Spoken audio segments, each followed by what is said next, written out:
Türkmenistan Devlet Başkanı Gurbanguly Berdimuhamedov, Aşkabat'ta inşaatı devam eden projeleri havadan denetledi. Maktumkuli Fragi heykeli ve Kültür Park projesiyle Aşkabat-Türkmenabat karayolu hakkında yetkililerden bilgi aldı.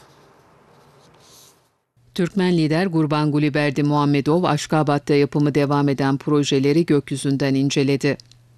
Berdimuhamedov önce büyük Türkmen şairi Maktumkuli Fragi'nin heykelinin yer aldığı 13,5 hektarlık bir alana yapılan Kültür Park kompleksini havadan denetledi. Ardından Karakum Oteli'nin yanında bir alışveriş ve eğlence merkezi de dahil olmak üzere çeşitli tesislerin yer aldığı yerleşim bölgesini inceledi.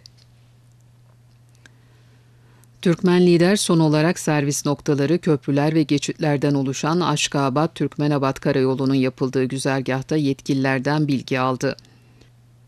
İnşaatı devam eden otoyolun ülkeler arasındaki lojistik bağlantılarda önemli bir misyon üstleneceğini ifade eden Berdimuhamedov, projenin kısa zamanda bitirilmesini istedi.